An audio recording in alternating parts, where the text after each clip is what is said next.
I think would overwhelm me, honestly. Um, people already asked Idris Elba about say how do you feel comfortable people modding in the game of about having sex with you? And he's like, what? What's modding? And they explained modding to him. And Oh, then it's like, oh yeah, we asked this about Keanu. It's like, what was Keanu's like reaction? It's like, oh, he absolutely loved it. Yeah, he's all for it. He's like, oh, okay, cool. right. Gosh, I can see how that would be We really are. creepy. Yeah, it would But in be. this day, I guess you just have to be okay with it. If that's the line of work you're going to go into, it's going to be like Black Mirror,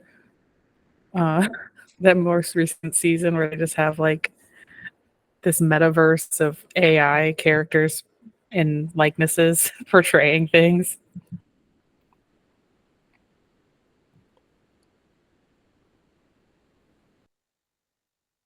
All right, we are officially live.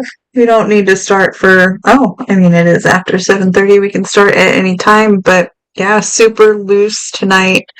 No major outline. Kind of just want to talk about. Did you guys romance either Karth or Juhani in any of your playthroughs, or are we here pretty much to talk Bastila? Well, Juhani isn't an option unless you mod it in. What? Juhani is an option only for female Revan, but you can mod it in for male Revan. Juhani's romance was cut from the main game. If you are able to do it, it's through a mod. Oh, I didn't see anything that said that. BioWare. It said it was only female. It's implied, but it's not an official romance. Like if you go into, I used to have the official guide. She's not listed in like one of the possible companion things. Mm-hmm. It's implied a little bit for a female Revan because some of the dialogue's still left over there, but BioWare cut it at the last minute because Lucasfilms was afraid of the backlash of a same-sex romance. Okay, I feel like this definitely should be a talking point then for actual in-pod content. Yes. So yeah, Juhani. I have thoughts about the Juhani romance too, just in general. I have done it with the mods. I've done them all. I've done all the romance. All right. Ben, what about you? Did you do Karth? No. No. I knew that answer. See, I play myself in the game when I play RPGs, so no. Yeah, No shade, no shame. It might be one of the few games where I can actually say, yes, I have done everything. Like every choice, every terrible, evil decision that you could make, I have made. Well, it's old enough, yeah. Yeah. Now I want you to go through and make every decision in Baldur's Gate. Please play all 17,000 possible endings. No. I'm still working through Starfield when I'm done with Starfield. Hopefully by the time I'm done with Starfield and then I play Lies of P and then I play hopefully Mirage. Baldur's Dreadwolf will be out. Yeah. Well, hopefully Dreadwolf will be out, and then if not, Baldur's Gate will be for Xbox, so I don't have to suffer and play it on subpar graphics. Yeah, valid. Okay, I'm sorry, I have to cut back to Juhani really quick because I was researching. Because I was like, when I did the script, I couldn't find anything about it being cut. The only thing I can find, which is on Wikipedia and Wikipedia, is that when the game was first released, there was one line of romance dialogue, which is all you get anyway with the female version, that would play for male Revan also, making people think she was bisexual. But BioWare released a patch where they corrected it because she is supposed to just be a lesbian and is still like it says she's the first LGBTQ character that was created in Star Wars. But I don't know. Like I couldn't find anything saying that it was cut intentionally.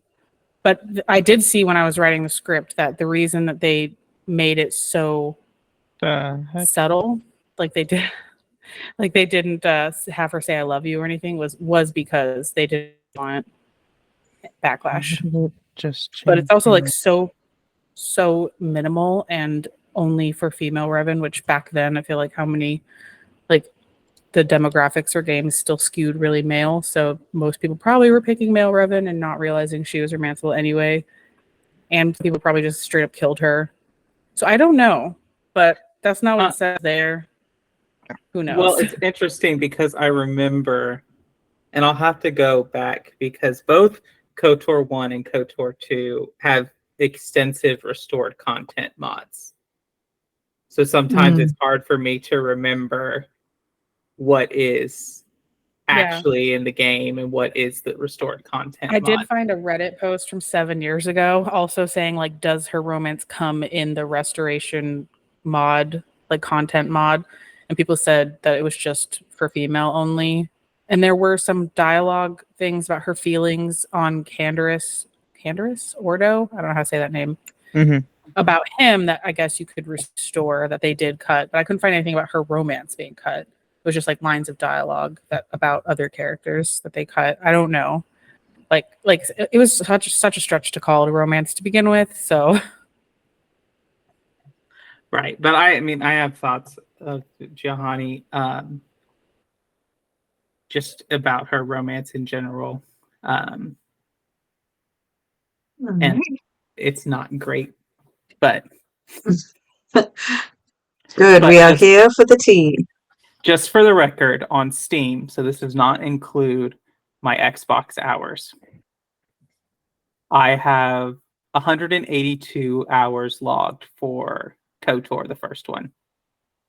Wow. That's more than I have in Cyberpunk. I have like how long is 760 for KOTOR. It can, 2. I mean, you can take like 20 hours to beat KOTOR. It's not that long. Yeah, but to play it 100 and what'd you say 162 hours for the first one? I figured it wasn't that long of a game because games weren't that long back then. No, I've done everything, and I've done it, and I've played multiple mod load orders and things like that. 760 hours on KOTOR 2. That's more than I have in Mass Effect. Okay, let's see. To title, my only game that is higher than that is original Skyrim with 1,100 hours. Yeah. So I haven't had Steam for that long. Because I was mainly a console player before. I actually just looked this up the other day because I was like, what am I in? Or is it activity?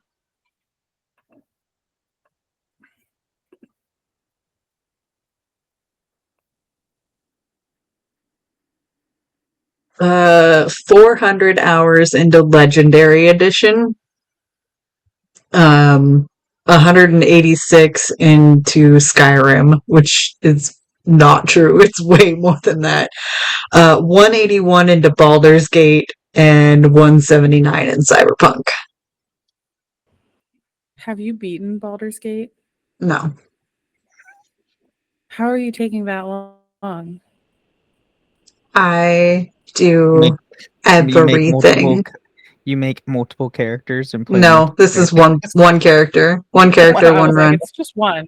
I'm like 40 hours in, or maybe 50 at this point. I haven't looked, and I'm almost done with Act 2.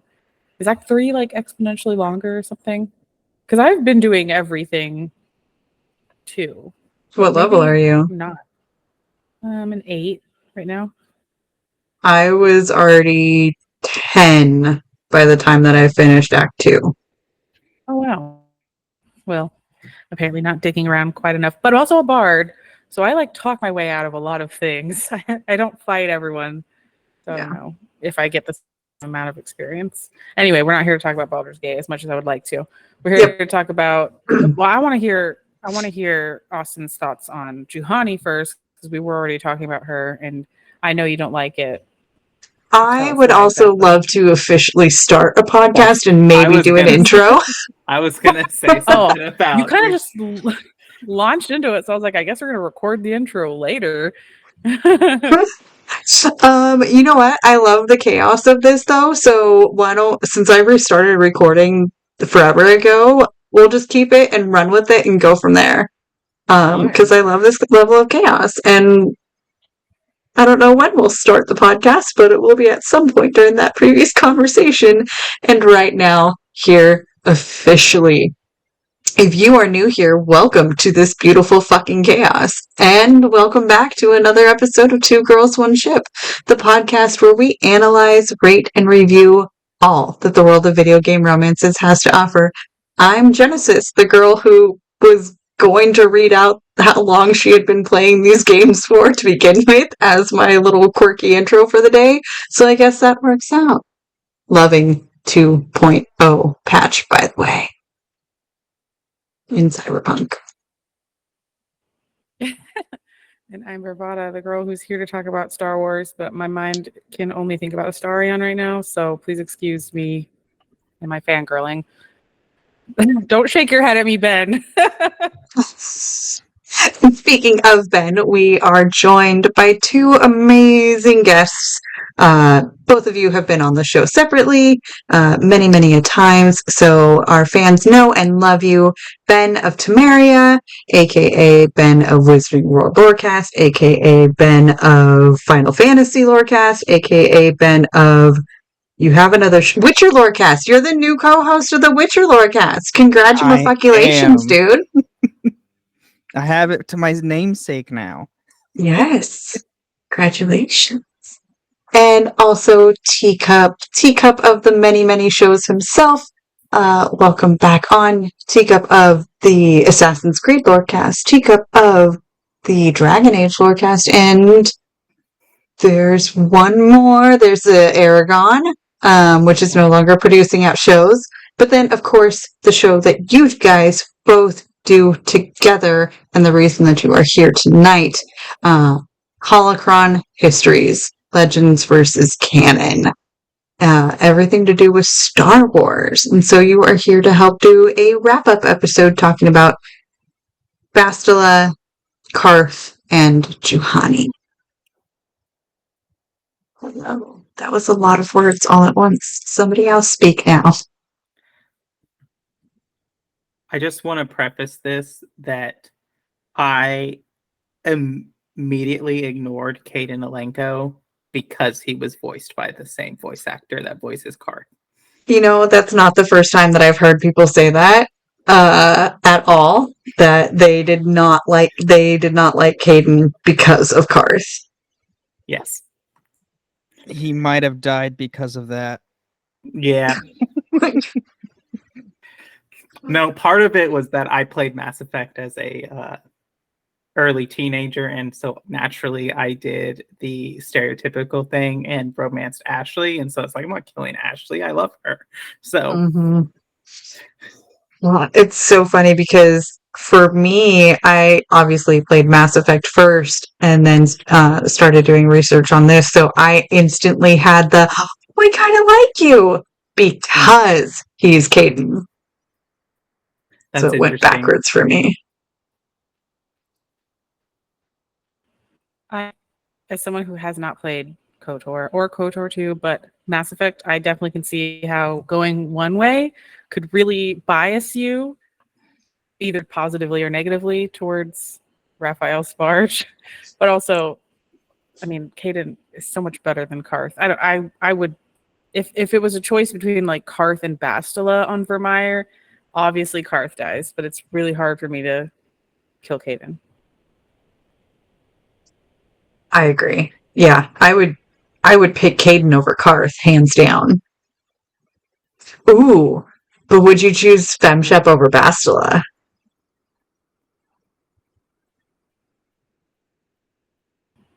Either of you guys can answer, because I will I was femshep, so I have to choose me. You know, Bastila Yeah. could probably save herself. She Bastila, just do a little force field.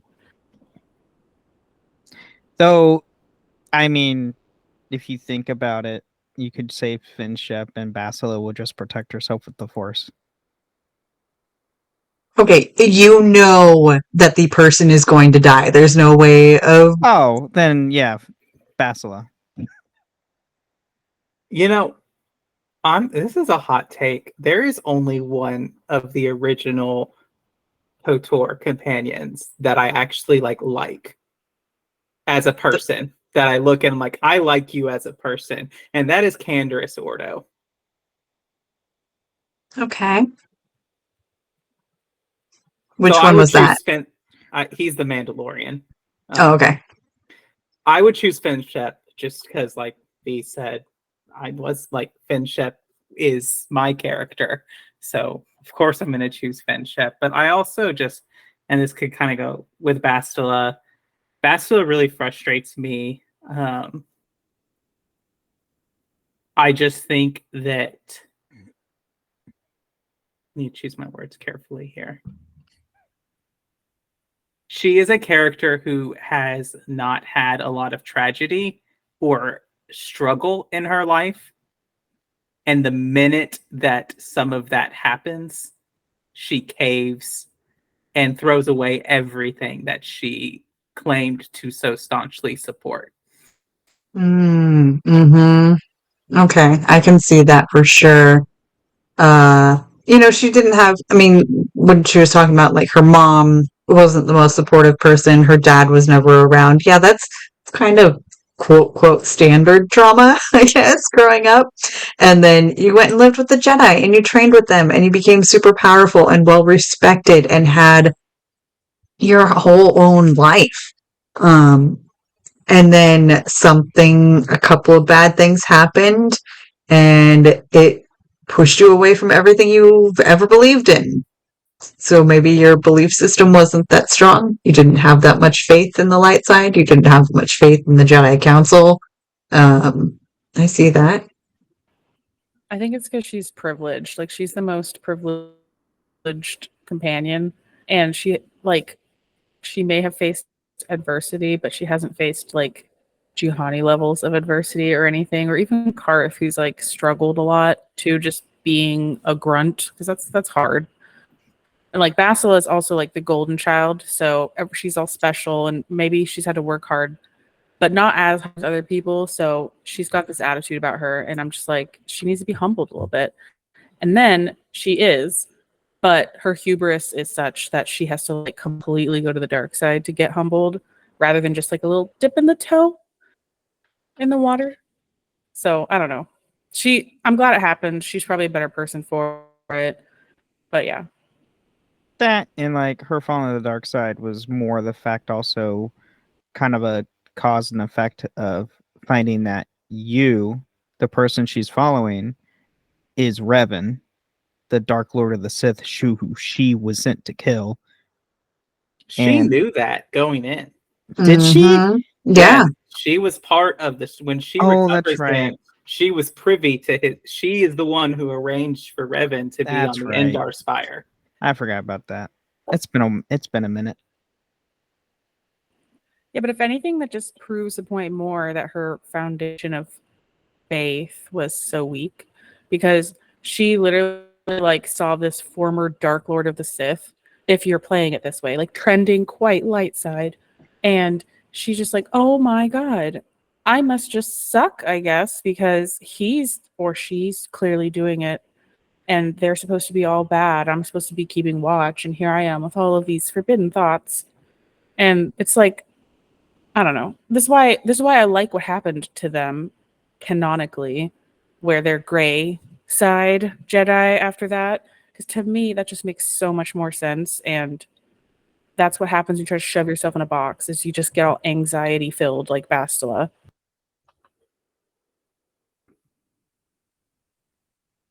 Yeah. I would argue they're not gray Jedi. This is a big sticking point for me, that I don't think Revan or Bastila are gray Jedi at all. Mainly because I think when push comes to shove, canonically, Revan and Bastila are going to fall on the light side. They just know that the light side is not limited to the Jedi teachings. Mm-hmm. That's what Yeah. they know. Yeah.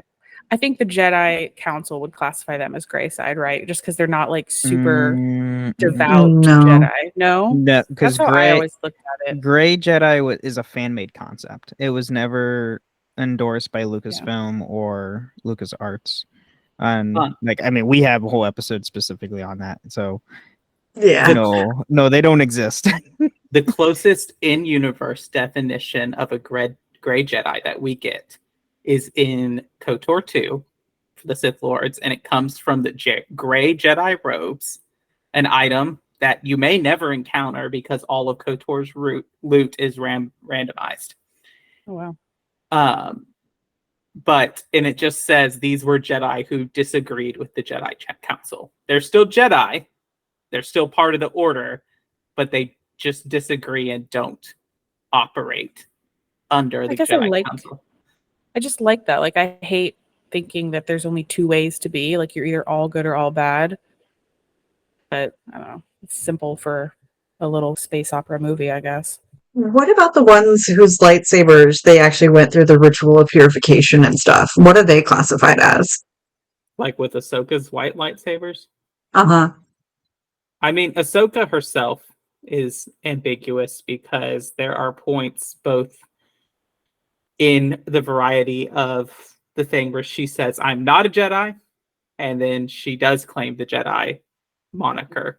Like in her most recent show, she's claiming the Jedi moniker, and we can talk about, if you haven't seen the show, there are reasons why she starts claiming that again, but I'm not going to talk about that in case no one's seen it, because you need to go watch it. Right. It's hard to say because like the idea of like purifying a red kyber crystal is new. It only came about with 2019. Yeah, something like that. Something like that is when they started doing the whole. That's when they started actually going in depth. It's like, here's the actual effect of how a kyber crystal becomes red, and then with the Ahsoka novel, they gave in the reason how how they can become white. But it was like 2019. It was like right before, or it was like right when Disney released Galaxy's Edge is when they started putting more effort into the. I think it's back end lore. It's the Darth Vader's comics because he has to go get his lightsaber crystal, and Palpatine's basically like, go take it from a Jedi and bleed it. Okay. Yep. Okay, so I knew the colors used to mean something, but then Mace Windu happened. Like, did they just like retcon what purple is, or like purple never really had a right? There was no classification for purple in the KOTOR games. It was blue, red, green, and yellow, and then all the other colors were just like, hey, here's a fun color to use. The only reason we have purple in Star Wars is because Samuel Jackson wanted a purple lightsaber. That's your canonical reason. He gets what he wants. Yeah. I also love the Jedi writing on his handle. It's the best. Yes, that's from the really awesome. Team. Did that. Yeah. So back to KOTOR and these romances. I really actually BioWare has this habit of throwing romances together and not really thinking through like the psychological state that these people are in and what romance should they even be in a relationship. And I say this as the co-host of the Dragon Age Lorecast. Like, there are many Dragon Age romances where you're like, you need to go to therapy and figure yourself out before we ever bump uglies. You know? Yes, Hawk. We are aware. Yes. All of Dragon Age 2, even Hawk. Yeah. Oh, especially Hawk. But yes. And so I think KOTOR is no exception to this, because I think Bastila and Revan is the same kind of thing I get with Kylo Ren and Rey for a lot of reasons of, are they really romantically involved? Do they have choice in this matter? or is it just a result of their force bond? Is it just like what is really happening? And we know Revan and Bastila canonically, like they do end up like staying together and having a family and all of that stuff. But like if you're just taking the game, taking KOTOR, throw in like everyone going through traumatic instances along with BioWare's tendency to allow you to sneeze in someone's direction and they fall in love with you. I just think Bastila's romance seems, are you actually in love or are you just trauma bonded? Well, and you can say the same thing. Like, you can compare that to like Geralt and Yennefer from The Witcher. It's the exact same. I mean, there's magic involved and whatnot, but still, like, both deal with too much crap. Yeah, They also no, have the that magic bond, the force bond between Revan and Bastila, and then the Jinn between Geralt and Yennefer. Like, it's the same. It really is. And it gets into the question of like, from a storytelling perspective of like, what are fated lovers? And,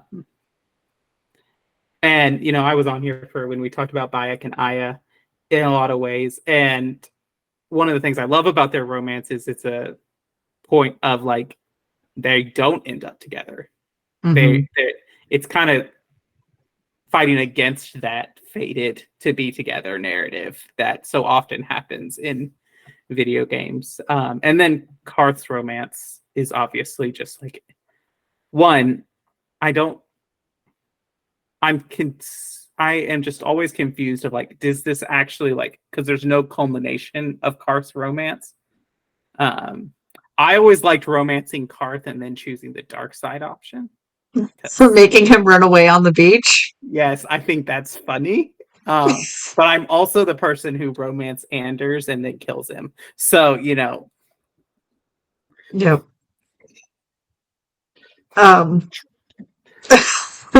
So no, it is funny. I fully agree. I think Karth, I think it's more of like the animation and just the way he screams, "I'll find a way!" And it's too funny. The arms flailing while you're running is freaking hilarious.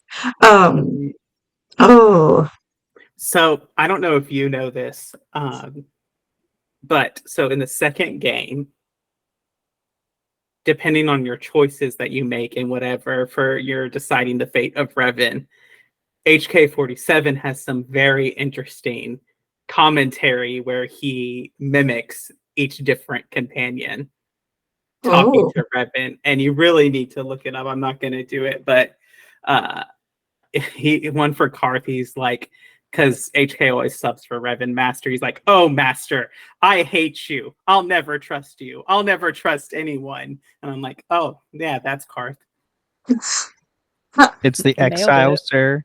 It's the exile, not Revan. Just well, no. So when he's talking about Revan. Oh, when he's talking about Revan, yeah. Yeah. My sister said about Juhani, like, I was thinking about this when you were talking about Karth running away on the beach, and I was just thinking how far we've come with graphics and voice acting, honestly, because like they're all great actors, but it was still way back then when games were not like the artistic masterpieces they are today. And my sister called Juhani a jump scare, and she really is, like, because she doesn't look great. Like, I had no idea she was a feline person. I know that, what is it, Cathar? Okay, it's my mission in life to mispronounce everything in Star Wars, apparently. But yeah, I was like, what? And then I saw an actual drawing of her, and it made more sense why she looked the way she did. But I really didn't. I don't know. I hope that they make her look better in the remake. And everyone, I know Karth is supposed to be all hot too, but everyone's just quite blocky. It was 2003. Right. You can tell that they at least attempted to make Karth attractive.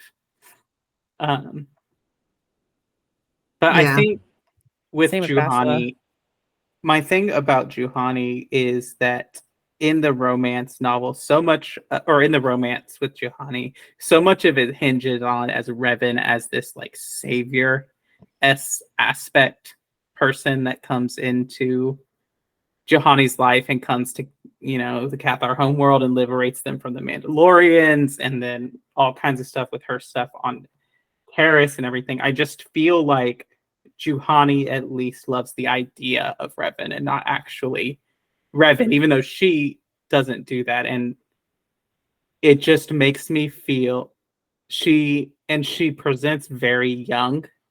And so because I did that romance as an adult, I was like, this feels gross. Mm-hmm. Yeah. No, I fully feel that one. That's the youngness factor is kind of what has made me not ever want to romance Tally personally. Just because even though legal adult, culturally, emotionally, everything like that, adult, she still reads as really young to me until like the end of Mass Effect 3 when she's finally an admiral and has a backbone. I mean, she still talks about like sleepovers and shit though with you. Like that's a Yeah. big romance scene for her. So, and I mean, around the world, like we just look at when you come of age, it's not necessarily 18 or 21. So I don't know what the Quarians, like when they send you out on your pilgrimage, like how old you're supposed to be. She definitely reads young. I'm not sure about Juhani either. Do we know like exactly how old she is? Because I think I saw that Revan's supposed to be in his like mid to late 30s during KOTOR. Mm-hmm. So I don't know how old Juhani is. I know Basil is like 10 years younger or something like that. Well, okay, so this is important. Juhani is a Padawan, as is Bastila. And typically Padawans can range anywhere from like 14 to 22. Mm-hmm. Typically. Sometimes they're younger, sometimes they're older, but that's typically the standard. Now, you know, they used to have all of this. So she's born in 3973 BBY. Ben, do you know 39. when the Jedi Civil War takes place? On the top of my head, no. I thought it was close to the year 4000. I mean, yeah, that's 27 years from the year 4000 for her birth. Juhani or Let's see. Bastila? For Juhani. Juhani. So Okay. Jedi Older than I thought. Jedi Civil War. 3959 is Oh. when it started. Yeah, so she's 20 no to 73. Ooh. Well, okay, so let's take the right year. So she would be 20 in 3953 BBY. Or she'd be 20 then. Oh, so she's like close to like 26, 27. No. No? She is what's 73 minus 56?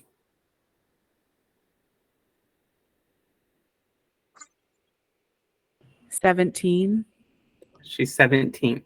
in KOTOR. Mm-hmm. If we take the latest date possible for her joining Revan. So what's the earliest date possible? Like 14 or something? The earliest date, well, It varies on the student, so typically. the Battle of Rakata Prime, which is the end of KOTOR 1, takes place in 3956. So it's possible the game begins in 3955. So 16 is the youngest. 16, 17 is where she's at. But like 17 is the oldest she could be. Mm-hmm. Yes. And he's like 37. Well, that's just all sorts of disgusting. Well, I mean, well, it's lesbian romance, but it does not matter. That's a right. 20-year age gap.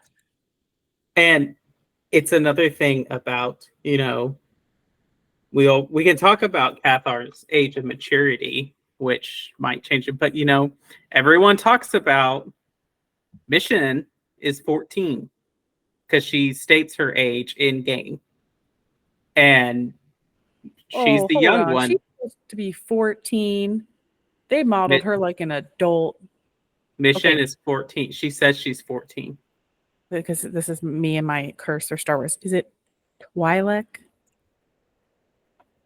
Twi'lek. Yeah. Oh my Tomato. God. Tomato. Twi'lek. Ugh, Twi'lek. The Star Twi'lek? Wars here you can feel just this. I hate it. I'll Everyone never know. says it differently in universe. That's true Okay. too. So you'll hear all of Accents? those in universe. So no Well- one knows. I think that's George Lucas just being like, hey, say it however you think it's going to be said, because it's just it builds the world as more robust that That's people are fair. saying these words differently.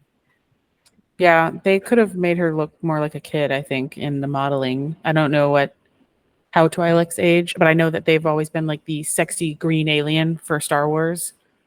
Not that they're green. That's like the trope name, sexy green alien. So, because they're usually like exotic dancers, like every Star Wars thing ever. There's always a Twi'lek twerking somewhere. Shit, I slept with one of them too. I slept with the Twi'lek in SWOTOR. I don't know how old she is. For your Sith warrior. Mm-hmm. Yeah, she's oh god, I cannot remember her name on the top of my head, but she is, I know, at least over the age of 18. Yeah. So like all your companions in SWTOR are over 18. Yeah, they all seem like grown ass adults. Like Kira's like in her 20s. Yeah. Right. Oh, okay. Tell Yeah, me I they don't made a think. game where you could like dark side freaking force what's that Wookiee's name to kill a 14-year-old kid? Yeah. Zalbar? Yeah. Yeah, it is. That is KOTOR 1 is it's a dark. Trip. It's a trip. The things you can do. Spyware? I mean, Is there- I've done everything, so I've seen it all play out, and like I think because I was a teenager, like I did everything. Because like nowadays I can't go back to Mass Effect, and I can't doom the Krogan to suffering another genocide or continuing the genophage. I've never killed Morden. I've never done any of that. Like, Yeah. sorry, but I've done everything in KOTOR, and yes, you can convince Zalbar to kill Mission. And So we've had this question before on like a random day about who can be the bigger asshole. Whether it was Shepard in Mass Effect, the Warden in Origins. But now I want to know, can Revan be even a bigger dick than the Warden? so you can, as Revan, you can doom an entire species to continue living under slavery. You can kill. Sorry, my counter to that is with the golems, you can choose to keep them under slavery.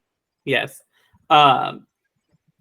You can kill a ancient and necessary or like animal fish that is extremely necessary to the ecosystem of an entire world, also disrupting the flow of Kolto, which is a healing property which they desperately need to heal soldiers out on the field. So you can do that as Revan. You can pee in the urn of sacred ashes. Yes. Can you actually pee in it? Or No, it's blood. Yeah, I didn't know. So, and then I'm trying to go through all the things.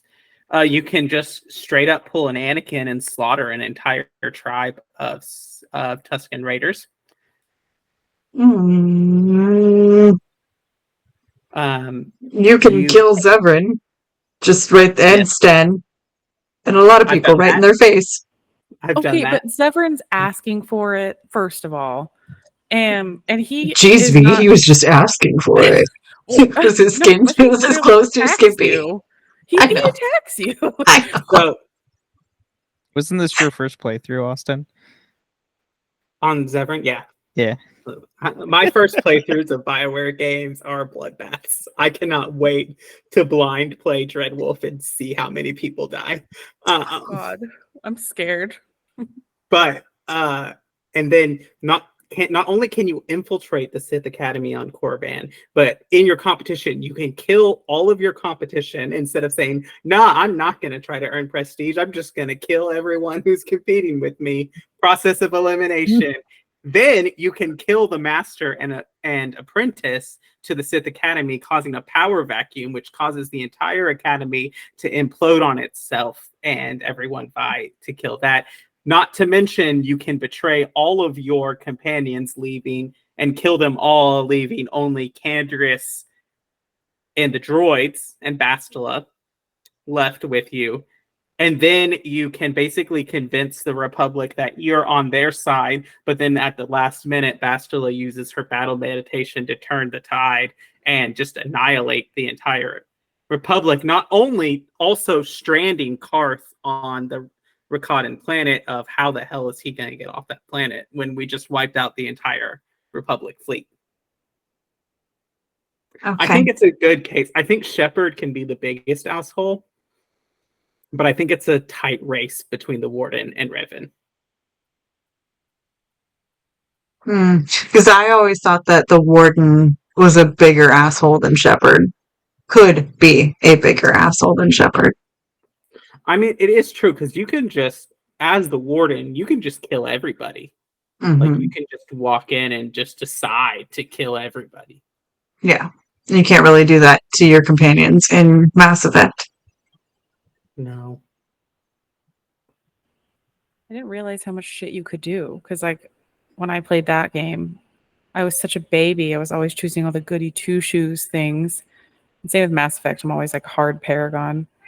Like, honestly, Baldur's Gate's like the first time where I've ever made any kind of like not so nice choices, and those are for very specific reasons. That's fine.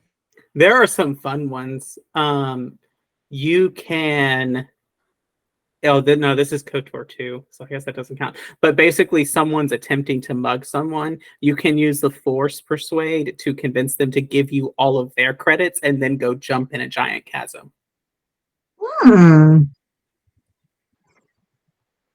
Give me all your money, then KYS. Yeah, that's cool. Yeah, exactly. What else can you do? So I think we've definitely strayed away again from the romances, but I think this is a good little quick spot for us to take a mid-break, reset ourselves, and then talk about whether or not we would save Jack or Juhani. All right, everyone, Cantina dance with me into the mid-break.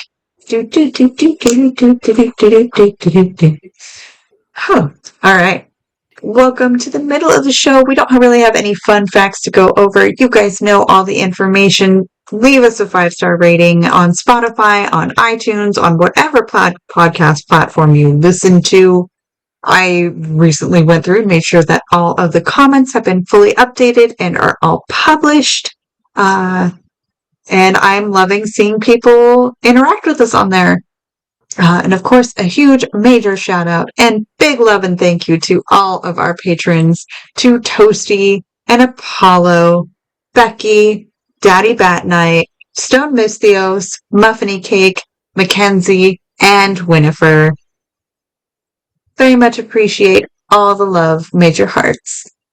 I don't think that we have... Oh, and then, of course, if you are in the greater Portland metropolitan area, Portland, Oregon, that is, in October, V and I will be hosting a panel on Sunday, October 15th. 1/5, Sunday, October 15th, talking about video game romances and their tropiness at the Portland Retro Gaming Con. So come out, come say hi. I know that a couple of our other podcast friends will also be out there. So come have a little personalized meet and greet with us. We'll see you there. Off air, I'm pretty sure. Yeah. because I was talking to Sam earlier today, and he's like, "I'm getting it off. I'm going to make sure that I'm going to be there." So Yay. he's going to come down next week. 2 years in a row. Yeah. Wish you two could come. That'd be cool. The two of I'm you. on the East Coast. I know. It's pretty far. I know exactly, Portland. not exactly where Austin lives. That'd be creepy, but I know the general area, and I know it's very far away. I know you're over there somewhere too. I have a brother who is in Washington, so I still need to visit him one of these days. So Ben, honestly and legitimately, if you come to anywhere on the West Coast, let us know, and we travel in a pack to go meet people. Yeah. Like, one of us lives up in For real. Seattle. We carpool up there. Another one lives up in Yakima. So, like, we travel the area to come hang out with each other. One of us lives out in Hood River, Beaverton. We'll make a East Coast robots caravan. We'll grab Colchashins in Kentucky and anyone else, and then we'll grab Toasty from Texas, and we'll all just get all of us together. I mean, Pipe Man and Pipe Girl live in Connecticut, and they've been talking about coming out here too. So, I mean, pick up the pipes, pick up Colca, get Toasty, and drive out here. Yeah. It'll be the greatest weekend ever. Real hardcore like me and move here. That's what I did. Polka and I live like 2 hours away from each other. So How have you all not met in person yet? we have. Oh, you have? Yay! It's fun. I'm near no one. No. You're not that far from me. That's true. Be like driving to Chicago. But it's going better down south than going to Chicago. Chicago sucks. I love Chicago. Don't trash Chicago. Go Cubs. I've only been I'm there just for- saying it's terrible in the winter. I've only been there in the winter, and it's I've absolutely only been dreadful. there in the winter too, and it snowed so hard. It was like a blizzard for the first time in 50 years, and we were snowed in for 2.5 days at boot camp. And it was right before Christmas. It was a That's shitty rude. time. Sometimes it does that in May. Mm-mm. Well, that sucks. I don't The know. latest I've ever seen snow in my life is March. But again, we are majorly sidetracking, and I think now is a good time for us to get back into the show proper and continue talking KOTOR romances. Whew, okay. So we had a lot of this chat, I guess, technically at the beginning of the show, so we'll expand upon it now. So we talked about if we're going to save Bastila or Femshep, and I think you guys voted. I think it was kind of split, right? I said Fetchep. I said Bastila. All right. And then whether Karth or Caden, I think we all unanimously picked Caden. You know, I don't blame Karth for not being trusting. I don't blame Karth for all of the terrible things that happened. One, your wife has only been dead for like 3 years, and you're going to jump into loving someone else. Not only that, you've been reunited with your long-lost I can't son. even remember her. It's fine. Right. Oh yeah. Yeah, that was a point that needed to be made a little bit more adamantly, because he's like, I can remember her smile, but I can't remember her Can't remember face. And it was like 4 years previously. You can't remember her face, Karth. But that dude that he hates, I see your face before I go to sleep every night. Motherfucker, maybe you can't remember your wife because you're holding too much hate in your heart, yet you're the most high light-sided? I don't. He's only like high light-sided because he's for the Republic. That's the only reason. Okay, because holding that much hate in your heart to see somebody else's face over your loved ones before you go to sleep every night? I have a question. Who says holding hate in your heart leads to the dark side? Yoda. Yeah, convenient, huh? That Yoda would say that. Because Being a he's on the light-sided council. Jedi. Yeah. B, don't be hating on Yoda. Yeah, Oh, I was no, like, that's a line, honey. I'm not hating on Yoda. I'm just saying, like, you can have hate in your heart and not be Sith. Yeah. I don't know if you can hold as much hate as Karth does because he's like all full of it. But I think that even like this is like with the Jedi and all the things, there's what the Jedi are supposed to be, and then there's what they are. A lot of big thing that's in context of the Jedi Council, especially during the Clone Wars, is that around 1,000 BBY, so like 1,000 years before A New Hope, there's this big battle called the Battle of Ruusan. It ends thing, and the Jedi get placed under the direction of the Senate. So they go from being a religious sect that is independent to being an arm of the Republic government. Mhm. And that to me is the moment that they become corrupt, because now they're acting at the whims of politicians versus acting on what should actually be right. Okay. yeah, Okay. as Yuri Cat said in the comments, kind of like Christians. And I totally agree. I think on an individual level, Jedi is awesome, but then you have any kind of organized religion, and there can be problems with that when you try to like rule with it. And in Karth's defense, also Yuri Cat said, and she brought up a good point because I totally forgot that he said, I think I could love you, not that he was already in love with Revan. So he's not like totally over his wife. But it sounds like he could get over her real fast. So, but I think what's frustrating about Karth is that I don't get frustrated with his interactions with Revan. I get frustrated with his interactions with his son. Mm-hmm. So much, because he has held on to this hatred so much that he cannot see the child in front of him. And you basically, to get him to reconcile with us, so you basically have to like be like, Karth, like, you are being an idiot. Like, stop it. Rather than being like rejoicing that his son is alive and trying to get there, he's so focused on the fact that his son joined the Sith and can't figure out what to do there. Oh, that's another thing. You could basically romance Karth and then kill his son in front of him. Oh, and does he stay with you?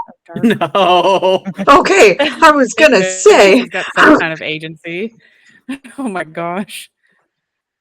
I mean, I think that's a nice dynamic. Like Karth is the type of person that I could see being that kind of bullheaded father of like, you're not what I wanted you to be, so now I'm mad at you, which is obviously not the kind of parenting that is recommended, because you should be open-minded, and as much as you want to influence your kid should also and will inevitably influence you back. Not that Karth should become Sith. You don't have to be that open-minded, but like, you know, it's just, to me, it's wild because I have a kid. So I'm like, if I thought my kid was dead and then I saw my kid was like, I don't know, in a cult, I'd be like, okay, yay, you're alive. Let's get you out of the cult. But like, not immediately launch into, oh, you're so stupid. How could you do this? Blah, blah, blah. So mean. But it's also like a son thing. I feel like stereotypically, dads are so much harder on their sons and their daughters. Not that he has a daughter, but could be that coming into play. I don't know. Karth's a mess.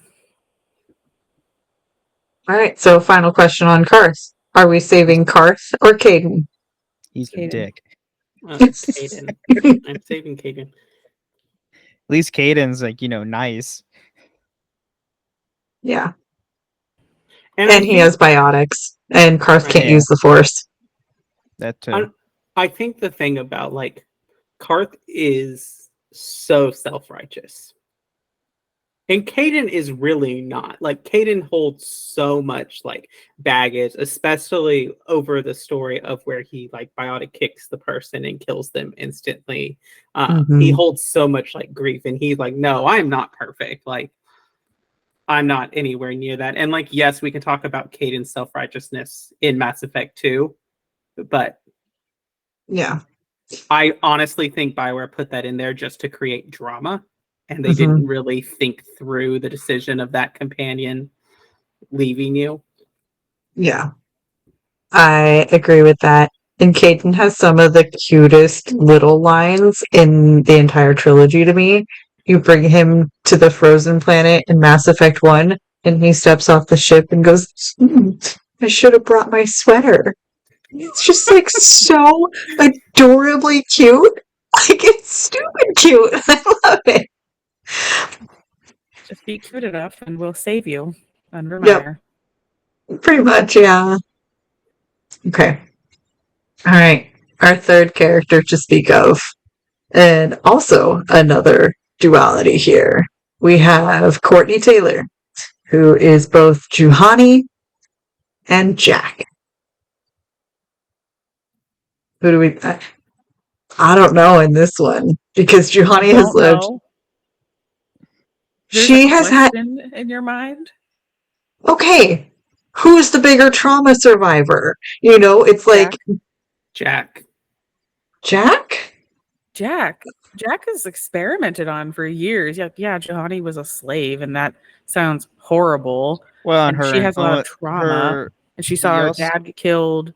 Her two Jahani's homeworlds blown up. I was gonna say Jahani's species is basically on the verge of extinction. Yeah.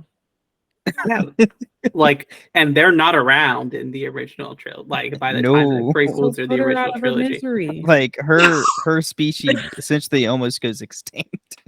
I mean, I really feel bad for Jihadi, but like, there's no saving her.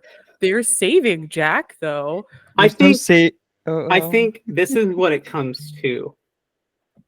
Yes, Juhani falls to the dark side and she slays her master Quatra and does all of that. But Juhani has a found family in the Jedi. Mm-hmm. Without the crew of the Normandy, Jack has no one. Jack is alone. Jack's in cryo prison. And so, like, to me, Jack, if we're answering the question, like, who's the bigger trauma, it's Jack. 100%, just because Jack has never been able to make a choice for herself for most of her life. Whereas Juhani, yes, you can talk about growing up in Terrace and everything like that, but once she becomes a Jedi, she at least gets some freedom of choice that she can make there.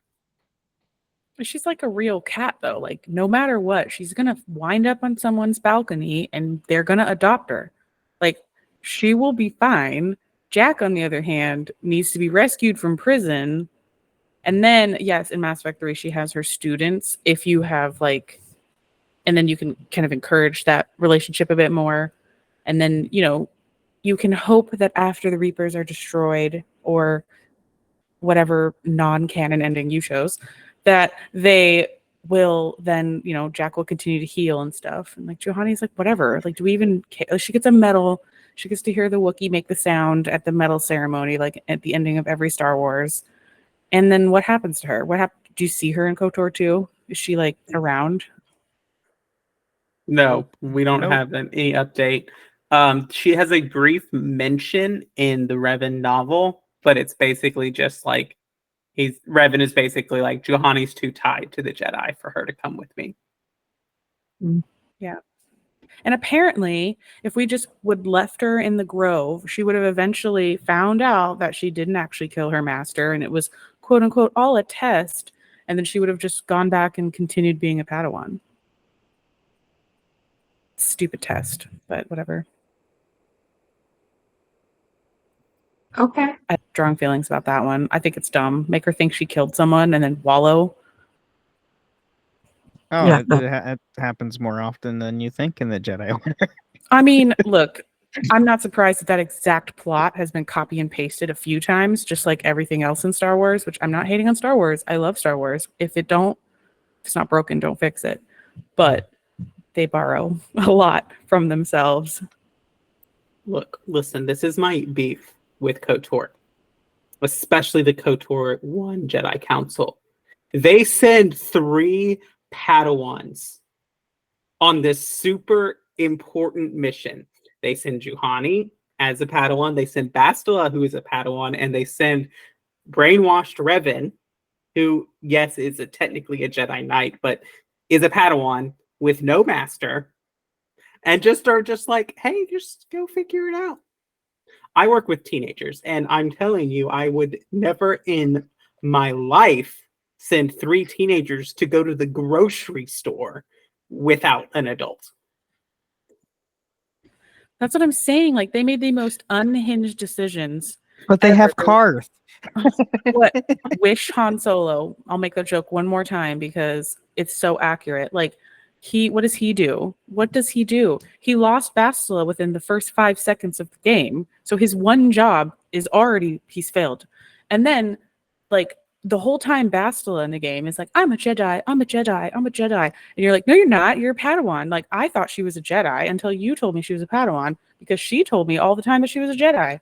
And I was just like, you're apparently a bit high on your horse there. And she's supposed to be all super special and stuff, but then she immediately gets lost and captured and Princess Leia'd.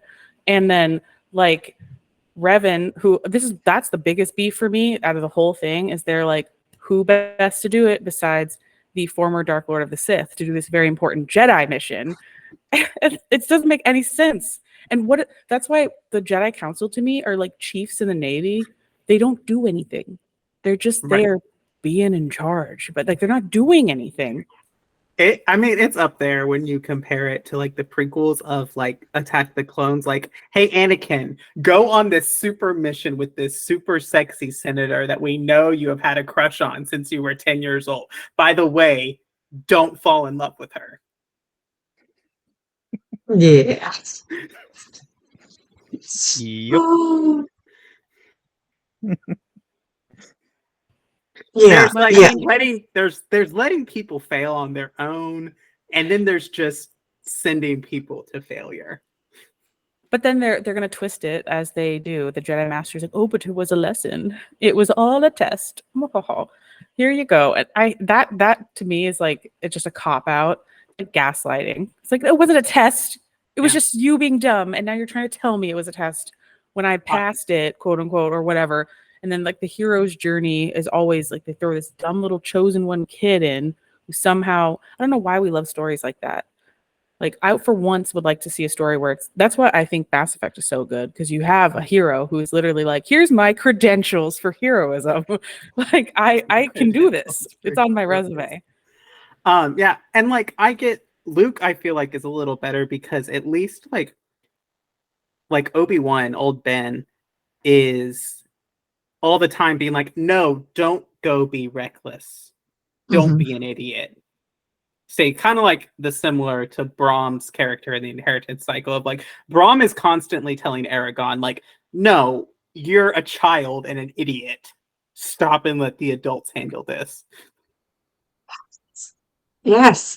Oh my gosh. Like, that's what it needs. And you're talking about like in KOTOR, it is a bunch of younger people, and now come to find out some actual literal children are being sent on this mission. Like, what the actual fuck? And then when we're talking about within the Jedi and even within the Sith world as well, you have a master, you have a lord, and then you have somebody that is training underneath you. So that way you can learn all the ways to be working in this universe.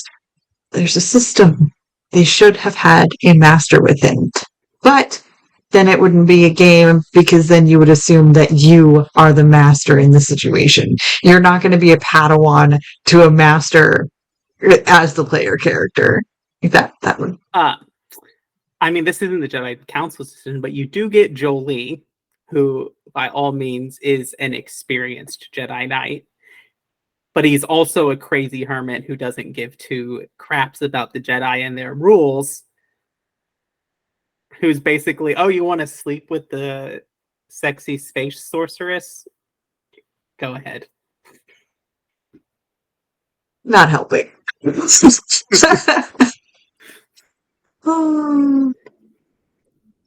Which sorcerer is the proper term, because remember, they say, don't confuse us with your sorcerer's ways, Lord Vader.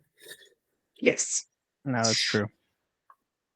Yeah, and because I was a Sith marauder.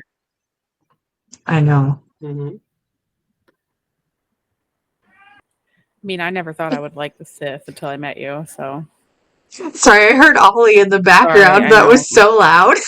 he's not What? even. Oh, wait, is that him right there? Yeah, Yep. he's Oh, here. that was a cat? That's my cat. Yeah. Ollie, come here. Jen, I thought it was some guy screaming. No, Well, I mean liking basically the it is. Sith is the trap of the dark side. That's their whole trap of making you think they're actually awesome and the good guys. You're right. I believe that Daddy Bat Knight in chat was asking, good, somebody can finally talk some sense into Jen about the differences between the Sith and the Jedi. You can try, but you're not going to. No, I mean, it's not happening. Jin's a on Sith, period. if we're doing a scoreboard, the number of species that the Jedi have committed genocide against versus the number of species that the Sith have committed genocide against. Mhm. Just saying. Okay, so Okay, wait. with my Lestat, Cathar. with my generalization of the Sith are more emotionally driven than the Jedi, true or false? I think that's false because the Jedi are, both of them teach that you are the master of your emotions. It's just how, whereas the Jedi teach that with rage and anger, it's not about not feeling them. It's about recognizing them and bringing yourself to a moment of peace. It's from one of the Ahsoka shows or something. She says anger and rage are quick to power, but they unbalance you. Which is that, I have a big thing about, everyone always talks about in The Force Awakens how Rey beats Kylo and it's not explained. The reason is because Rey remembers the Force and centers herself in a moment of peace, and Kylo is unhinged. That's going to win out every time, regardless of power level. And so that's, whereas the Sith are more about taking that and that anger and that rage and turning it into raw power. But neither of them would advocate for you being solely ruled by either emotion. I mean, it's constant, like, I'm trying to think of it. There's an example. There's a lot where like Vader tries to go against Palpatine and uses his rage and all of that to try to do that. And Palpatine bests him because Palpatine has had, decades, if not a century, of controlling his rage and making it direct. And Vader has no control. And so that's why it's that neither of them, I would say, are ruled by their emotions. It's just they both seek to control their emotions. Just how they do it is different. Okay. So I had always interpreted it as like Jedi try to like control and center and bring down their emotional levels so that way they can be in that calm meditative state. Whereas a Sith Lord is out there trying to build up the emotions to gain like a like in my view, it's a fuller picture of all of the emotions that a person can feel.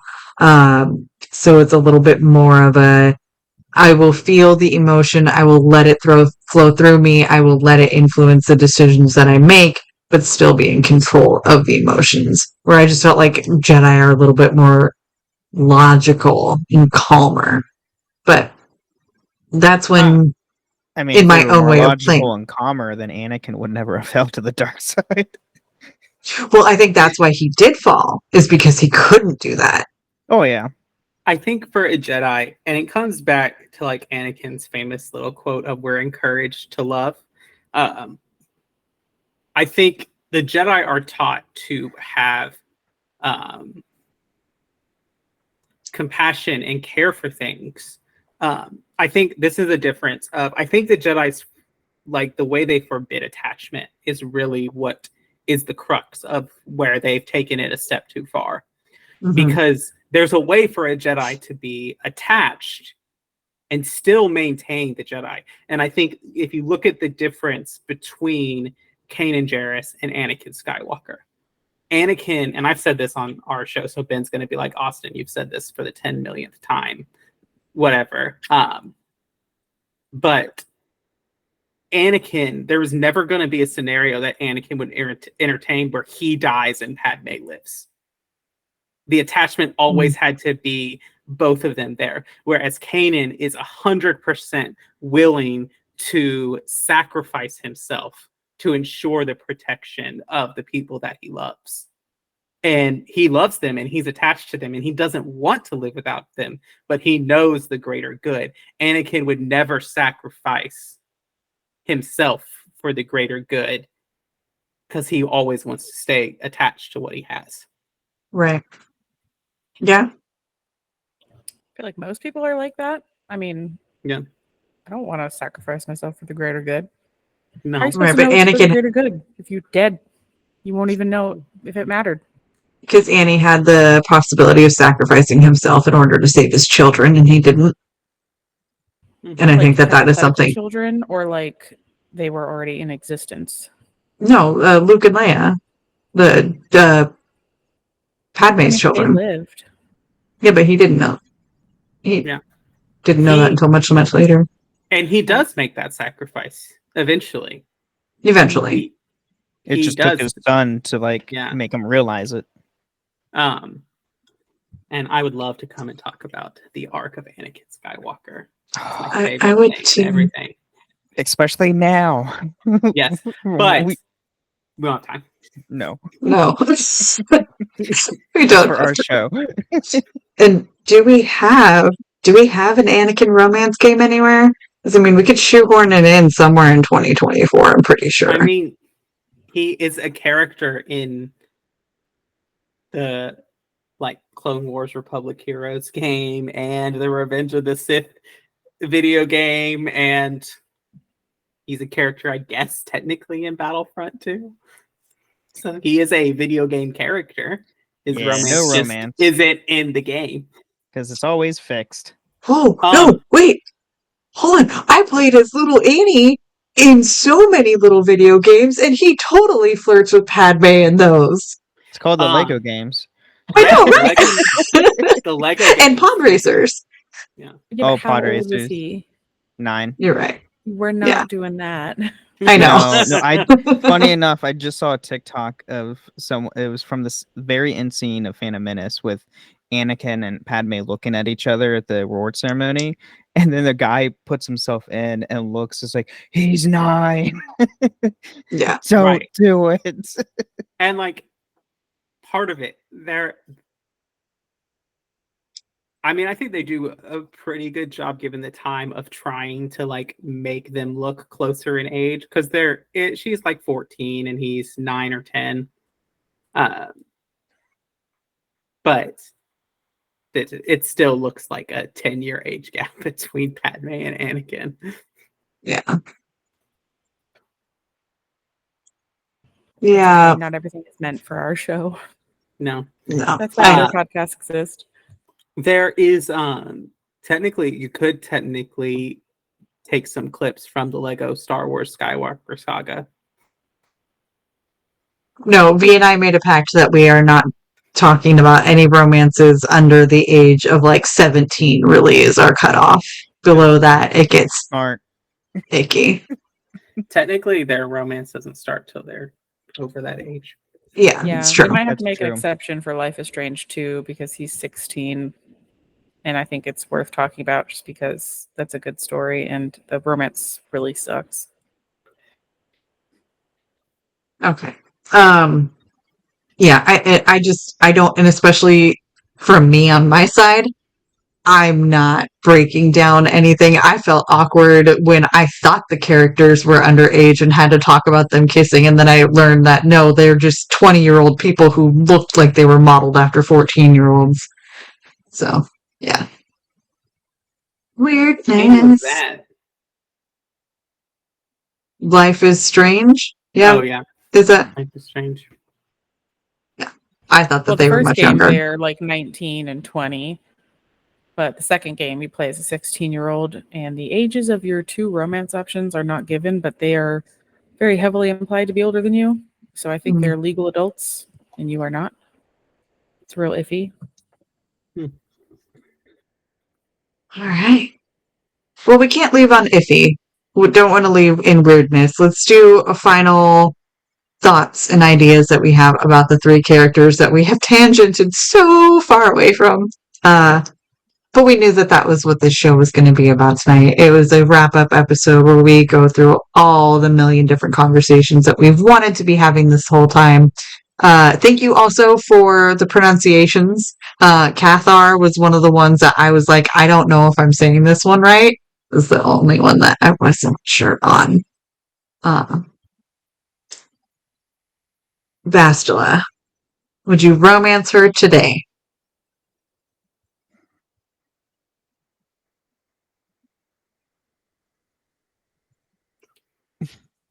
So that's.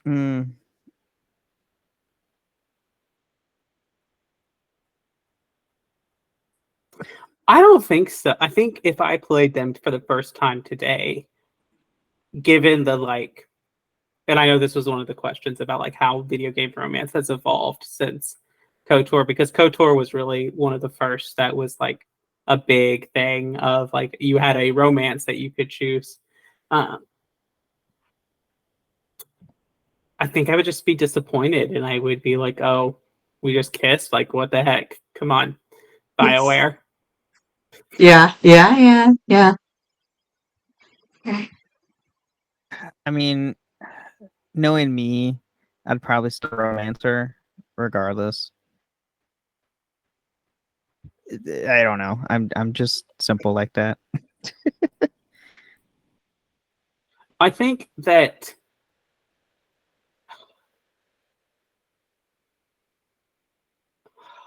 it's so tough because she frustrates me so much about everything, and her inability to see that someone else, her perspective is not necessarily the reality. Like, even when it comes to the relationship with her mother, like, her mother, in her own ways, was really just trying to protect her and give her the best life that she thought she could have.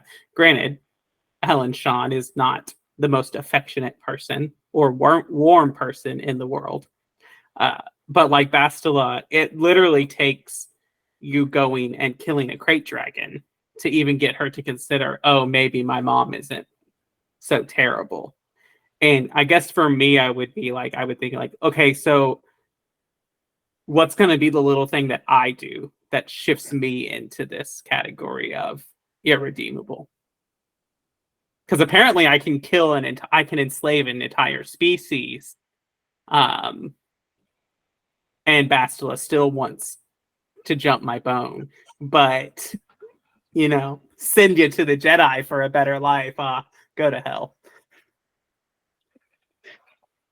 The one that got me was when she was just like, oh, my mother just wanted to use up all my father's money, my poor hardworking dad who was a treasure hunter. And I'm like, so he's just going into culturally important places and stealing treasure and selling it for money, and you're mad at your mom for buying groceries with that money? I'm very confused. All right. Final thoughts and feels on Karth. He's a dick. Who can eat a bag of them for all I care. I think that, like, if Karth actually gave a heartfelt apology in the game, it might make it a little better. But his, like, apology is one of those of, like, I'm sorry you were mad. Like, it's still your fault that you're mad, but I'm sorry that you feel that way. I'm sorry you're so untrustworthy and that I constantly was just awesome and you were annoying. Sorry that you are upset. Yeah. I'm sorry that you interpreted my actions that way and that you really think that you're feeling this way. I'm sorry that this is the way that that you interpreted it. I'm sorry. Top 10 things I can say that will wind up me being divorced. I'm sorry, I jammed my lightsaber through your gut. Uh, Not that, sorry. Hey, at no. this point, stabbing through the gut. Don't even go there, It's Jen. not even a big deal. And Jen went dirty. I had to jump in there before she said something about. No, go Poor there. choice of Go there. words. It is the Two Girls One Shit podcast. It is. I mean, if you can Sweat stab all the way to my guts, Ben, that's a whole different story.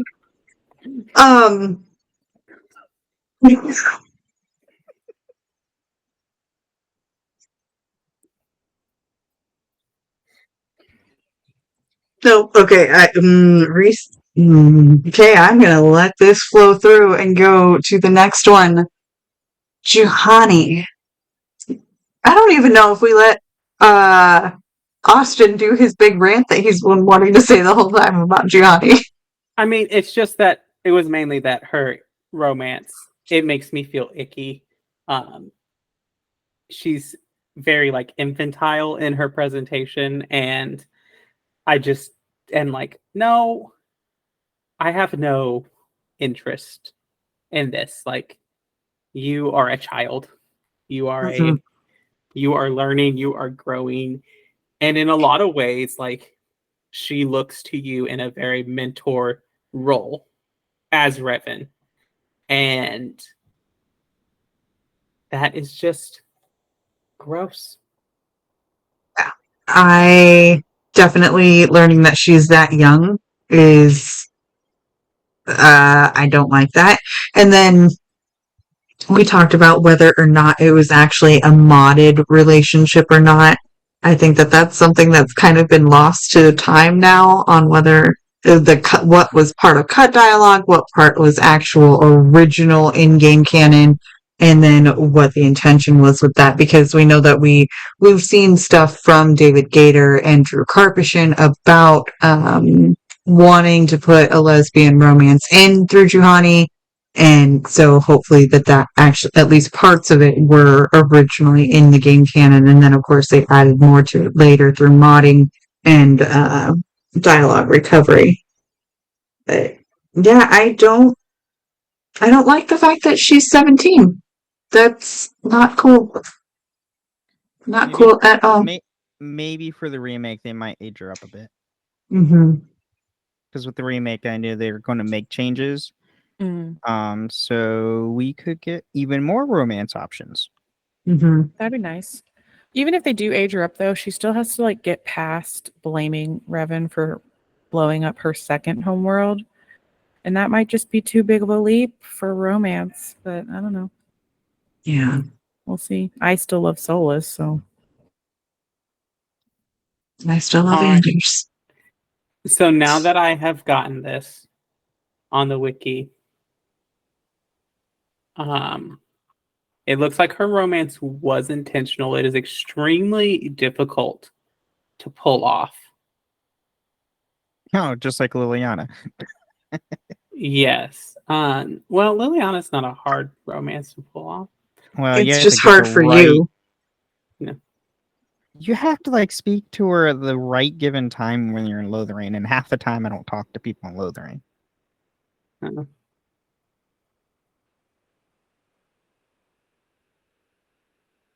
Yeah, so it's in there.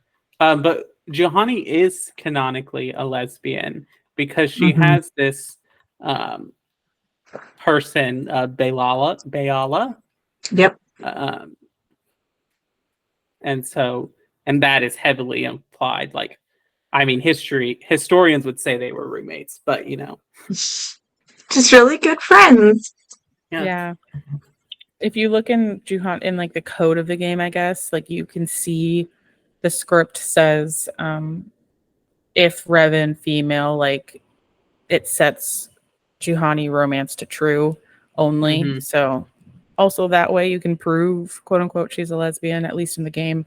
But they've said she is. So it's just, I guess, due to that glitch in the beginning at release where the dialogue would trigger for male Revan 2, it led people to think she was bi back then. But she is not supposed to be, and they fixed that in a patch at some point.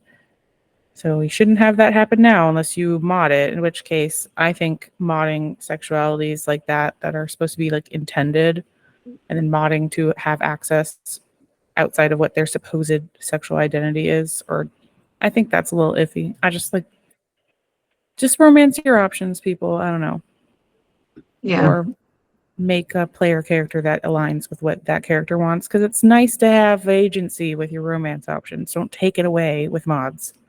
I was just talking to somebody about this earlier today, and so I could tangent even further, but I feel like that would be a whole nother hour based on player sexual versus bisexual versus Like defined gender sexualities. defined sexualities. Yeah. Yeah. I need to kick Ketherick Thorne's ass before I fall asleep tonight. So whenever we're ready, I think we've wrapped up KOTOR very well. Yeah, I agree. So I think I kind of shouted everything out at the beginning of the show, but guys, why don't you go through them again? All right, I'll go first. So you can obviously find us both. The only place you'll find us both together, other than this episode of this podcast, is on the Holocron Histories podcast, where we talk about Star Wars canon versus Legends. You can check us out there. You can find me on the Dragon Age Lorecast and the Assassin's Creed Lorecast. You can also find me on, if you're in a Discord server, odds are I'm in the Discord server too, because I'm in all of them. I don't Every single one. but I'm in all of them. Yeah, just like Austin, you can find me together with him on Holocron Histories. You can also find me on my 3 other shows, the Wizarding World Lorecast, the Final Fantasy Lorecast, and now the newly added Witcher Lorecast, where I took over Tom's spot and am co-hosting with Toasty, and it's fantastic. I know Jen has thoughts. No, just the way that you said, like, I took over Tom's spot. Like you whacked him upside the head and like took him over. Ben is the new Tom. I did say that in the newest episode. It's like, I'm not Tom, I'm the new host. I'm the new Tom. Yes. And if you like what you're hearing here, please be sure to leave a review on iTunes or on Spotify and subscribe wherever you listen to podcasts. You can now find me on the Cyberpunk Lorecast with my co-host Toasty, where we will explore the foundations of the past, the state of Night City today, and the news of the future for all things Cyberpunk, which is the game that I will be going to play right after this finishes. I'm going to go run through Arasaka Tower yet again because I like pain. And of course, in our 2 Girls One Ship channel on the Robots Radio Discord. And come give us a follow on all the social medias and on patreon.com/2 Girls One Ship. Our theme music was composed by the ever-talented Pipeman Studios, and our artwork was designed by the esteemed Let's Not. Links are in the description. I'm also on the Robots Radio Discord and in our own 2 Girls One Ship Discord server where we nerd out on all our favorite CGI significant others. Be sure to check out our live streams on Twitch on Fridays at 10:30 p.m. Eastern Time, 7:30 p.m. Pacific Time. Our podcast episodes release on Mondays because you need at least one good thing on a Monday. I totally meant to say this earlier, but you can find all of the shows that we talked about tonight by going to robotsradio.net, and each one of those shows is listed on there, and you'll be easily able to find it. So yes, thanks for listening, and remember, beauty's in the eye of the controller. And may the force be with you. Damn it. And live long and prosper. Swooping is bad. Stay safe on the path. I was about to say that. Stay safe in Night City. What are some other ones? May the crystals guide you. Oh, is that your new one for Final Fantasy? That is. Noise. My most recent hiccup was I introduced the Dragon Age lorecast and I said, "My name is Shecup." And then Oh, that's a good one. yeah. Two girls, one teacup. That was a good one. Oh, yeah, 2 girls, 1 teacup. 3 girls, 1 teacup. Three girls, one teacup.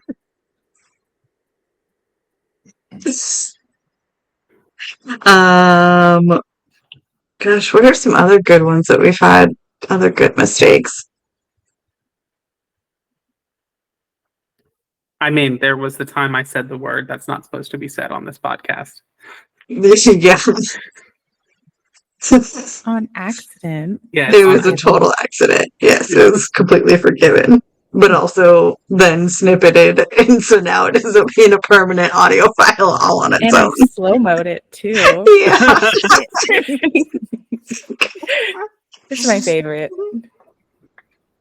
Every time I come on here, I do something that makes Jen like not able to talk because she's laughing so much. This time it was Ben, though. I was not Yeah. expecting that one. I love it. When she laughs like that, I feel like it never happens because she's like always ready. Well, you don't expect me saying anything like that. That's the thing. But then my brain also way badly interpreted the lightsaber that could hit the guts. Like that was just I know.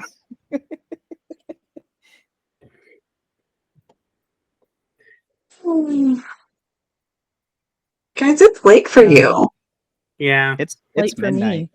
me. That's because you're an old lady, V. I know. Shelby's not home, so I'm not going to bed because I I'm never gonna have to sleep. leave. I wish that was me. I have things to do, but I love sleep. But I hear my kid like coming down the hallway. I probably have to go. My husband's probably playing Starfield and not paying attention. He has a Tell my new baby I wife in love there. her. Oh, Oh, is he his dating new Sarah wife. too? Yeah, he married Sarah Morgan.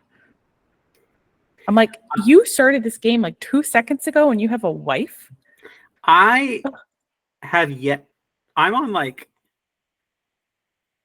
I've done like almost everything, and I still have yet to romance anyone. And like, I get to the point I was like, oh yeah, I can romance people, and then I'm like, oh, I'll just go start New Game Plus and do it from scratch, and then I forget. Yeah, I heard that there's only like 4 options or something like that. Yeah. And you don't really get scenes, but you get good Bethesda wake up lines, a la Fallout 4. Mhm. Yeah. I asked my husband about it because I haven't really been watching him play because I'm playing my own game, which that's actually a pet peeve of mine for Baldur's Gate is how into you everyone is, except for the person I mean, he is very into me, but like he's the one that's like hard to get, Astarion. But like everyone else, it's like I'm swatting away like flies, and I'm I'm already in a committed relationship, and they're all like propositioning me. So I don't know if that's. I know Gale had a glitch where he was like doing that, but I feel like they all do. Because you want to know who got a come fix at today? me. You want to Yeah. know who got fucking fixed today? Astarion. So now his romance actually takes priority over all the other little cutscenes. So if I had waited, until today to do the scene, then I would have had my. I was so mad. I need to. mad. I need to hang out with you so we can talk about it. I know Jen romanced Anders. V, did you romance Anders? No, I romanced No. Fenris. Oh, okay. I Well, love still an Fenris. elf. Like a smart person. Yeah. I don't know if you've met me, but I really like the elven boys who are especially troubled. Ooh, the more troubled they are, the better they are. I'm like, Yeah. I will be your safe harbor, sweet boy. I'm here for you. And I think Tell me your trauma. It was Austin that totally pinned it for me and made it so that way I was like, okay, yes, now I see it now. And he's like, I remember very specifically, he goes, Jen, please do not take offense to this next statement. And I was like, okay, guarded. He's like, I don't think you like Anders. I think you like vengeance. Mm-hmm. So accurate. Yeah. Yeah, I can see that. Yeah. Yeah, Jen's Hawk is waiting to like in bed with Anders is trying to trigger the vengeance takeover. Yeah. Yeah. Just But honestly, I if I had to pick my favorite Dragon Age romance out of all of them, it would be Iron Bull. Well, duh. His cutscene's hysterical. yeah, I haven't never romanced him. I did watch the cutscenes though. Me And it's too. freaking hysterical. I love Solus, so I always romance him, but I do love watching the Iron Bull things. Actually, I was thinking about that, like who's my favorite romance of all time now, because it's definitely changed. And it changed like as I aged. I think Mhm. Alistair was so appropriate for me when I played Origins back in the day. And I love him forever for that, but like he's not my favorite romance anymore.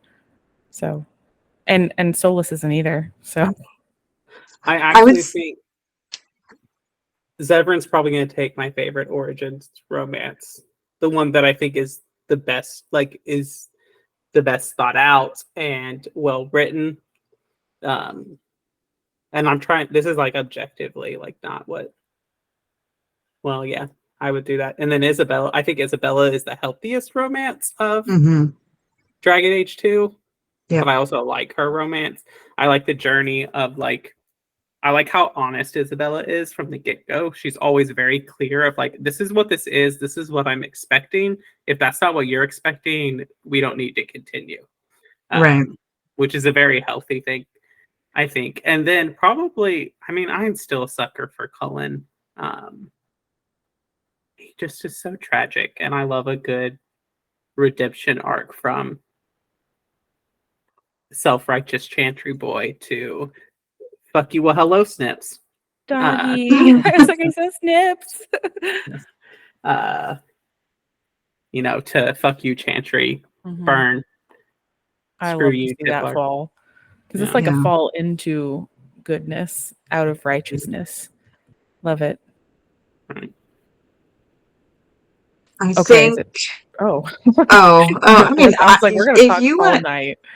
I'm fine talking all I night. should put my I kid don't. to bed. It's like after 9. She's 4. Okay. I feel like actually I I don't wish know. it Does that was mean 9 she's o'clock sleeping? here. Yeah, I know it's really late for y'all. It's midnight for Okay. me. Bye, Snips. Bye, Snips. Oh, Look he's at so those ears. happy. Oh. Come here. Oh, Snips. so I don't know if you know this, V, but Snips, Pipe Dog, and Cloudy's dog are all the same. They're Yes. just like they got triplicated and separated Oh. at birth. I didn't even know Cloudy had a dog. Oh yeah, Yes. Micah. The Pitbull Mix .exe got duplicated. Pitbullmix.exe. Yep. They all have the same dog. January. Now I have only cats and my rabbit and my gecko. Snip of our fence the other day on Tuesday. I had to chase her around the whole neighborhood. Oh my god, Snips. I finally Recall who? Yeah, I finally got her around her. Like I lost her for a little bit, and I was walking back to the house, and I see her. She's just standing on some rando's porch, like waiting at the door. Like, okay, I'm ready to go inside now. Wrong house, Snips. Oh, Can't smell that it's not yours. I Oh will. god. Yeah. Put an Oh, air tag okay. on that dog. We had one. She destroyed it. Oh my god. Oh boy. She knows I'm talking about her. Yeah. She's perfect. Okay. Oh, right. Do all the things. Did I stop recording? I did. No, Good job, me. I did 136. Fine. What? I thought this was going to be a short and sweet episode too. Joke's on me. Yeah. No. Look, Ben and I will talk about Star Wars forever. Yes. I'm glad you guys could. And don't get me being toasty like with now me being with him on the Witcher Lorecast. It's just episodes are going to be a minute, at like least 2 an hour hours long now. Yeah. Oh my god, I had like back when early year 1 of Holocron, when he was our first patron, or I would have him as a guest host.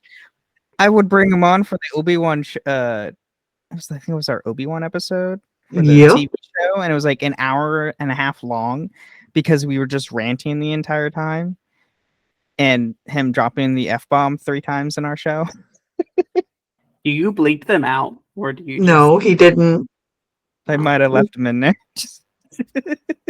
I just need to know, like, because like on Dragon Age and Assassin's Creed, we try not to. Yeah, I mean, it's it's okay. the only time, like, and the only times that there's been F-bombs on Holocron is because of him. Yeah. We just And it's mark only- every episode explicit to be Uh-uh. safe. 'Cause they're very explicit. Yeah, it's just a thing about Assassin. Though, you know, when we had Sam as a guest, we just decided, okay, this episode is getting marked as explicit because we already know because Sam's coming on. Right. Well, that you made him say the F word within the first 2 minutes. Yes.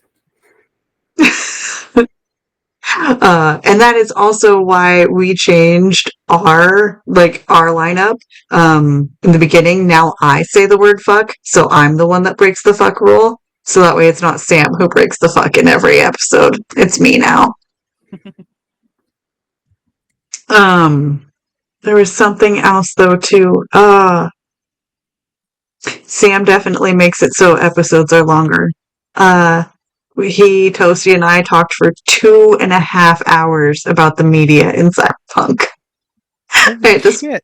Yeah, I split it into 2 episodes. It was really good though, because we did it as a 3-way episode where all 3 of us were reading the information of the WNS, so the World News Station, and then we did a Sam talking about the media in Cyberpunk as his role as a journalist in the real world right now. Really good episodes. That's cool. I need Sam to finish Dragon Age so he can come on and talk about the Dragon Age newspapers. We literally talked about this earlier today. He's not going to play Dragon Age. I know. Why He's not? like, huh?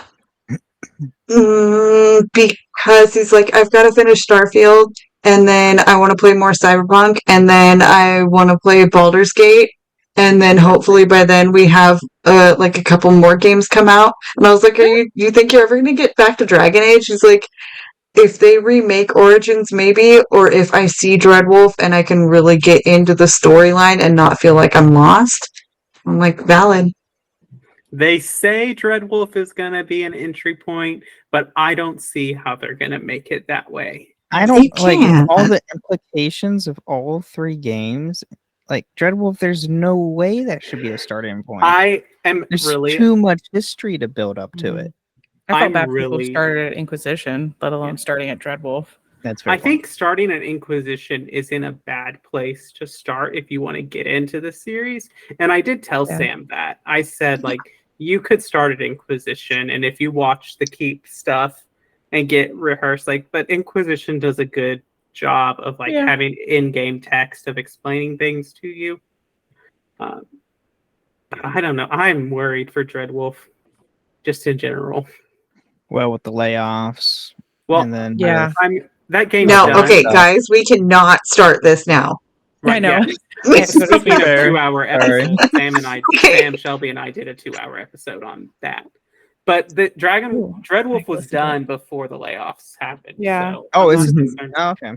Because it's an alpha. It's an alpha testing. Yeah, it's not released, but it's They're done. The people with they laid off. Basically, they were like, "We wrung you for all you were worth for this game, and now we can't afford to keep you. So bye bye." I really think Dreadwolf will release basically a year from now. Yeah. Q3 of 24, because that will be 10 years from Inquisition. I asked ChatGPT and it said summer 2024 is best guess. Yes, 24 is Year of the Dragon.